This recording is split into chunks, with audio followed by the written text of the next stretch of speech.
ध्यान देना है। क्या बोले? खिलजी वंश। खिलजी वंश कब से कब तक? 1290 ईस्वी से 1320 ईस्वी तक खिलजी वंश शासन करता है। लगभग खिलजी वंश दिल्ली सल्तनत पर 30 वर्षों तक शासन करता है। इस खिलजी वंश के संस्थापक थे जलाल उद्दीन फिरोज खिलजी। फिरोज खिलजी। खिलजी वंश के संस्थापक कौन हुए? जलाल उद्दीन फिरोज खिलजी। और कहेंगे कि खिलजी जो जलालुद्दीन खिलजी था वो बलबन के समय, इसके समय बलबन के समय जो गुलाम वंश के शासक था, इसके समय एक सेना नायक था, सेना नायक था। और गुलाम वंश के अंतिम शासक कैकुबाद की हत्या करके खिलजी वंश की स्थापना हुई। खिलजी वंश जो है दिल्ली सल्तनत में शासन करने वाला यह दूसरा वंश था। दिल्ली सल्तनत पर शासन करने वाला दूसरा वंश कौन था? खिलजी वंश। और खिलजी वंश दिल्ली सल्तनत पर कितने वर्षों तक शासन किया? 30 वर्षों तक शासन किया। कहेंगे कि इस वंश में मुख्यतः 3 ही शासक हुए, हालांकि और भी शासक हुए, लेकिन मुख्य रूप से इस वंश में 3 शासक हुए।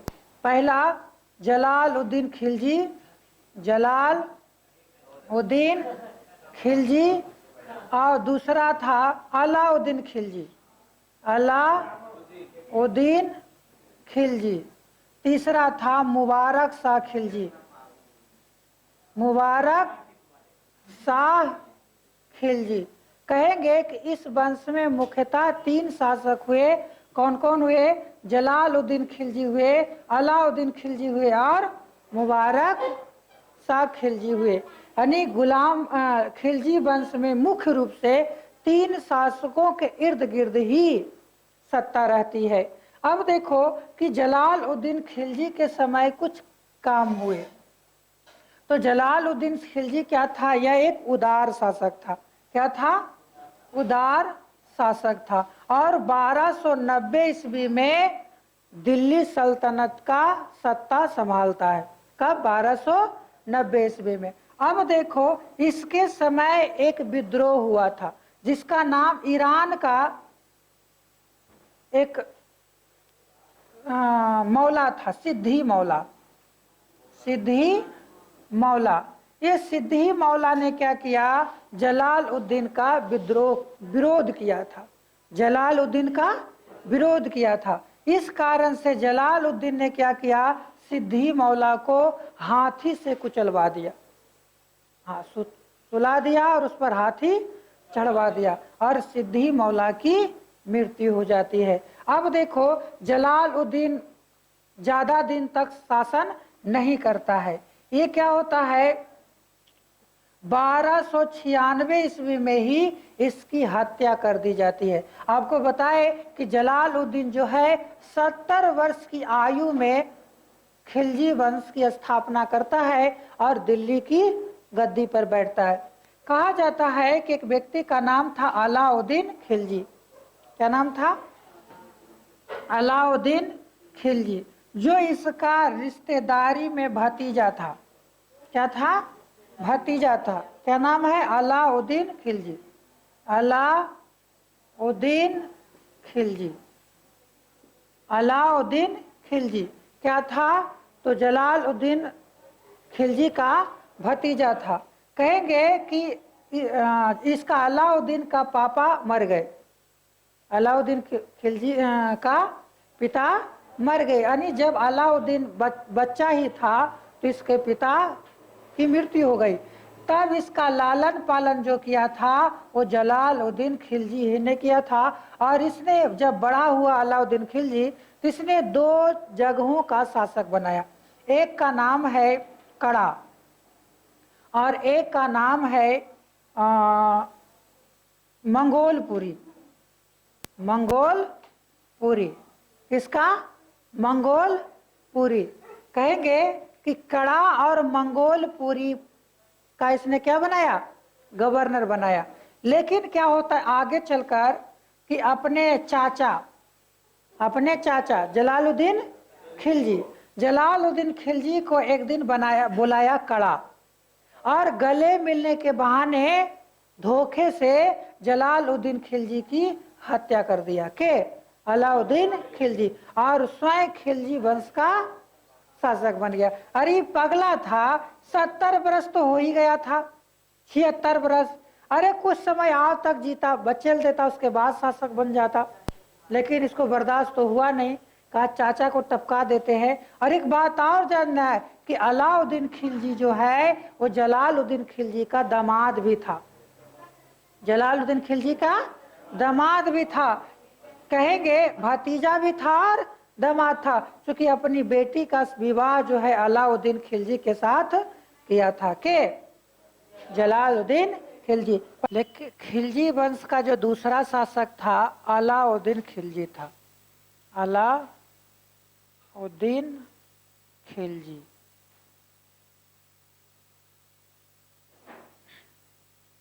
अलाउद्दीन खिलजी, ध्यान देना है कि अलाउद्दीन खिलजी जो है वो 1296 से 1316 ईस्वी तक खिलजी वंश का या दिल्ली सल्तनत का शासक बनता है। कब से कब तक? 1296 से 1316 ईस्वी तक खिलजी वंश का शासक रहता है। कहा जाता है कि अलाउद्दीन खिलजी जो है वो जलालुद्दीन खिलजी का भतीजा एवं दामाद था। क्या था? भतीजा एवं दामाद था। क्या होता है कि अलाउद्दीन खिलजी के पिता जो थे उनके बचपन में, इसकी जो छोटे एज में इनकी मृत्यु हो गई थी। इनके पिता की मृत्यु जब अलाउद्दीन खिलजी बच्चा ही था तो उसके पिता की मृत्यु हो गई। तब इसका लालन पालन किसने किया? जलालुद्दीन खिलजी। किसने किया? जलालुद्दीन खिलजी। और इसने, जलालुद्दीन खिलजी ने कड़ा और मंगोलपुरी, कड़ा और मंगोलपुरी का गवर्नर बनाया था अलाउद्दीन खिलजी को। कहाँ कहाँ का? कड़ा और मंगोलपुरी का गवर्नर बनाया था अलाउद्दीन खिलजी को। ध्यान देना है कि अलाउद्दीन खिलजी जो है जलालुद्दीन को धोखे से मार दिया। कहा जाता है कि 1296 ईस्वी में अलाउद्दीन खिलजी अपने चाचा जलालुद्दीन खिलजी को कड़ा बुलाकर धोखे से उसकी हत्या कर दिया, और 1296 ईस्वी में अलाउद्दीन खुद खिलजी वंश का शासक बन गया। तो खिलजी वंश का दूसरा शासक कौन था? अलाउद्दीन खिलजी, है ना, अलाउद्दीन खिलजी। अब देखो कि अलाउद्दीन खिलजी का विजय अभियान देख रहे थे कि अलाउद्दीन खिलजी ने अपना साम्राज्य का विस्तार कहाँ कहाँ किया, कैसे किया। तो सबसे पहले आपको इसने गुजरात पर आक्रमण किया। कहाँ? गुजरात पर आक्रमण किया। गुजरात के उस समय राजा हुआ करते थे राय कर्ण द्वितीय। क्या नाम था? राय कर्ण द्वितीय। कहा जाता है कि गुजरात में जो आक्रमण हुआ था, कब हुआ था बताओ? 1298 ईस्वी में। 1298 ईस्वी में गुजरात पर आक्रमण किया था, और इसके नेतृत्व करता था दो व्यक्ति। एक का नाम था नुसरत खां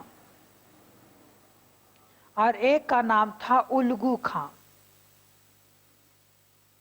नुसरत खां और उल्गू खां के नेतृत्व में गुजरात अभियान हुआ, और गुजरात के राजा उस समय हुआ करते थे राय कर्ण द्वितीय।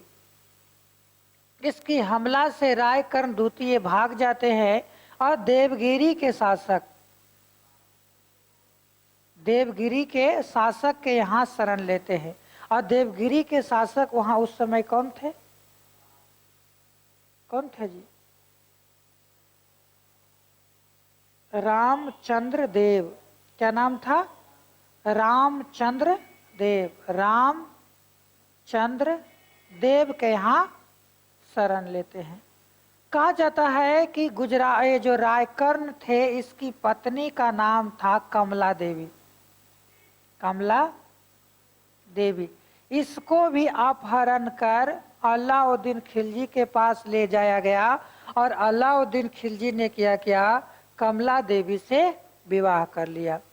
अब गुजरात अभियान के दौरान ये उल्गू खां और नुसरत खां ने क्या किया, 1000 दिनार में 1000 दिनार में एक मलिक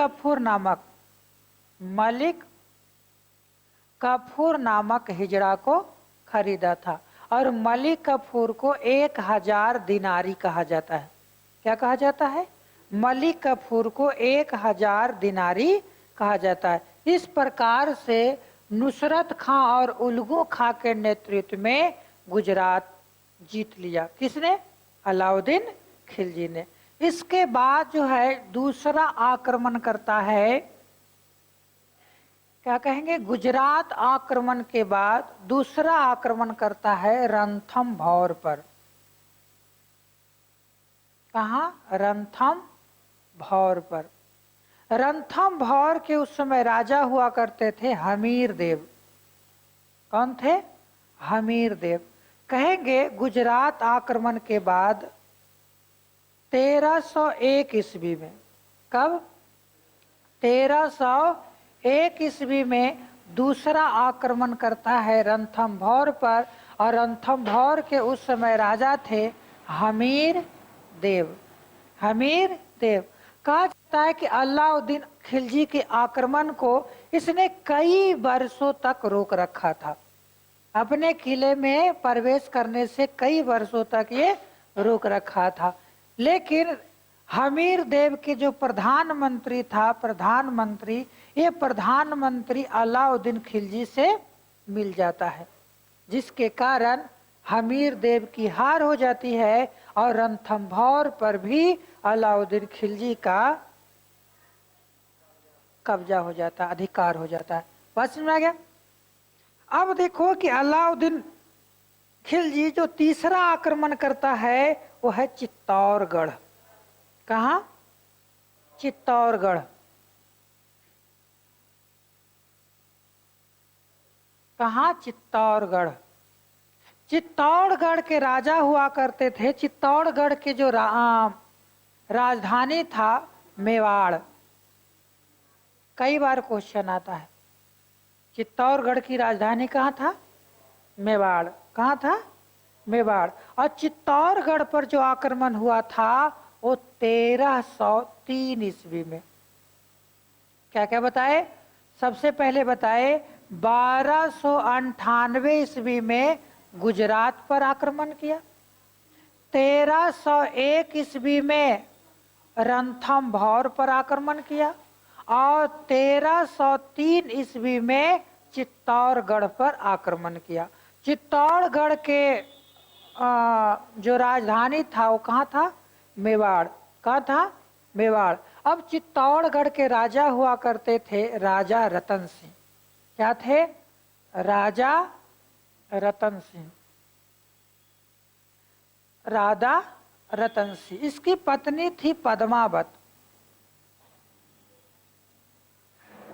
क्या नाम था? पद्मावत। कहा जाता है कि अलाउद्दीन खिलजी पद्मावत को देखने के लिए, उसकी सौंदर्यता को देखने के लिए इसने चित्तौड़गढ़ पर आक्रमण किया था। किसने? अलाउद्दीन खिलजी ने। और इसमें इसके बारे में एक किताब लिखा गया है मलिक मोहम्मद जायसी के द्वारा। मलिक मोहम्मद जायसी ने एक किताब लिखा है पद्मावत। क्या नाम लिखा है? पद्मावत। और इस पद्मावत में नामक किताब में चित्तौड़गढ़ के वैभव के बारे में बताया गया है। कहा जाता है जब अलाउद्दीन खिलजी चित्तौड़गढ़ पर आक्रमण किया तो 7 महीने के युद्ध के बाद, कितना महीना? 7 महीने तक अलाउद्दीन खिलजी और राजा रतन सिंह के बीच युद्ध हुआ। आखिर में चित्तौड़गढ़ के राजा रतन सिंह की हार हो गई और राजा रतन सिंह की पकड़कर दिल्ली दरबार ले गया। अलाउद्दीन खिलजी अपने दरबार ले गया और वहां पर उसकी हत्या कर देता है। कहा जाता है कि इसी समय पद्मावत ने क्या किया, अपने बहुत सारे सैनिक विधवाओं के साथ इसने जौहर कर लिया। पद्मावत ने क्या किया, जौहर कर लिया। तो जौहर प्रथा की शुरुआत कहेंगे अलाउद्दीन खिलजी के शासनकाल में हुआ था। क्वेश्चन आएगा कि जौहर प्रथा की शुरुआत किस काल में हुआ था, तो अलाउद्दीन खिलजी के शासनकाल में हुआ था। ये तो रणथंभ 3 आक्रमण हुए 1298 में, 1301 में, 1303 में। अब देखो कि इसके बाद भी कई आक्रमण करता है। ये मुल्तान पर आक्रमण करता है, ये मेवाड़ पर आक्रमण करता है, यानी कई जगहों पर ये आक्रमण करता है। कहाँ कहाँ, मेवाड़, कहाँ, मेवाड़, मुल्तान, इन सभी क्षेत्रों को ये अपने में मिला लेता है, जीत लेता है। ये सारा जो क्षेत्र देख रहा है ये सभी उत्तर भारत में थे। अभी तक उत्तर भारत के कोई भी राजा विंध्याचल पर्वत को पार नहीं किया था। दक्षिण पर आक्रमण करने वाला पहला राजा था अलाउद्दीन खिलजी, जिसने पहली बार मध्यकालीन भारत के इतिहास में पहली बार विंध्याचल पर्वत को पार कर दक्षिण भारत पर आक्रमण किया था। कहेंगे दक्षिण भारत पर आक्रमण करने वाला ये पहला व्यक्ति था। मध्यकालीन भारत के इतिहास में दक्षिण भारत पर आक्रमण करने वाला ये क्या था, पहला व्यक्ति था। और इसका नेतृत्व किया था दक्षिण भारत में जो विजय अभियान चलाया था अलाउद्दीन खिलजी, इसका नेतृत्व किया था मलिक काफूर। मलिक काफूर कौन था? मलिक काफूर 1000 दिनार में नुसरत खां और उल्गू खां गुजरात अभियान के दौरान खरीद कर ले गया था। और अलाउद्दीन खिलजी ने इसकी योग्यता को देखकर अपना सेनापति बनाया और जब दक्षिण भारत में इसने अभियान चलाया तो दक्षिण भारत के अभियान के दौरान इसने क्या किया, सेनापति नियुक्त किया था। ये तो अलग अलग आक्रमण हुए। फिर से एक बार देख लेते हैं कि अलाउद्दीन खिलजी ने कहाँ कहाँ आक्रमण किया। सबसे पहले आक्रमण किया 1298 में, कहाँ? गुजरात। गुजरात, और गुजरात के राजा कौन थे? रायकर्ण, रायकर्ण द्वितीय। दूसरा आक्रमण किया 1301 में, कहाँ किया? रणथंभौर, रणथंभौर पर आक्रमण किया। राजा कौन थे? हमीर देव, हमीर देव। तीसरा आक्रमण किया 1303 ईस्वी में, कहाँ किया? चित्तौड़गढ़, चित्तौड़गढ़ पर। चित्तौड़गढ़ के राजा कौन थे? राजा रतन सिंह। तीसरा कहेंगे फिर मुल्तान 1304 ईस्वी में मुल्तान पर आक्रमण किया। 1308 ईस्वी में मेवाड़ पर आक्रमण किया। कहाँ? मेवाड़ पर आक्रमण किया। इसके बाद जो है इसने दक्षिण भारत में आक्रमण करने वाला ये पहला व्यक्ति माना जाता है जो मलिक काफूर, मलिक काफूर के नेतृत्व में इसने दक्षिण भारत में अभियान किया था। कहा जाता है कि दक्षिण भारत में एक इसे मिला था कोहिनूर हीरा और दिया था मलिक काफूर जब आक्रमण किया तो मलिक काफूर को जो है कोहिनूर हीरा मिला था दक्षिण भारत के दौरान। और दिया था कौन था? रुद्रदेव। कौन? रुद्रदेव। किसने दिया था? रुद्रदेव। रुद्रदेव दक्षिण भारत के राजा हुआ करता था रुद्रदेव, जिसने कोहिनूर हीरा मलिक कफूर को दिया था। और ये मलिक कफूर किसको देगा? अलाउद्दीन खिलजी को देगा। तो इस प्रकार से कई जगहों पर अलाउद्दीन खिलजी ने आक्रमण किया और भारत के कई क्षेत्रों पर, गुजरात पर, रणथंभौर पर, चित्तौड़ पर, मुल्तान पर, मेवाड़ पर, दक्षिण भारत के कई शासकों को इसने हराया। यानी इसका देखो, ये जो अलाउद्दीन खिलजी था, ये किसी भी तरीके से उदार शासक नहीं था। ये निरंकुशता पर विश्वास करता था, अपने विरोधियों को क्रूरता पूर्वक दमन करता था। अलाउद्दीन खिलजी अपने विरोधियों को क्रूरता पूर्वक दमन करता था। कहा जाता है कि इसने जो है कि कई सुधार किए। पहला सैन्य सुधार, सैन्य सुधार, अलाउद्दीन खिलजी का सैन्य सुधार। इसने पहली बार अस्थाई सेना रखने की शुरुआत किया। क्या किया? अस्थाई सेना रखने की शुरुआत किया। और इसने अपनी सेना परिवार के आधार पर नहीं, वंश के आधार पर नहीं, बल्कि योग्यता के आधार पर, योग्यता के आधार पर अपनी सेना में लोगों को शामिल करता था। पहले क्या होता था, कोई भी राजा होता था, कोई भी सैनिक होता था, तो उसका सैनिक, उसका बेटा फिर सैनिक, उसका बेटा फिर सैनिक। लेकिन अलाउद्दीन खिलजी ने उसमें सुधार किया कि जिसके पास योग्यता रहेगा उसी को हम सेना पद पर नियुक्त करेंगे। तो इसने क्या किया? सैन्य सुधार किया। अब देखो कि टैक्स, किसी भी राजा को राजस्व की प्राप्ति कहाँ से होता है? टैक्स से प्राप्त होता है। इस कारण से उस क्षेत्र में, उसके क्षेत्र में जो भी संपत्ति होता था उसे उसने सरकारी संपत्ति घोषित कर दिया। जो भी जमीन होता था, जो भी जागीर होता था, उस सभी जागीर को उसने क्या किया?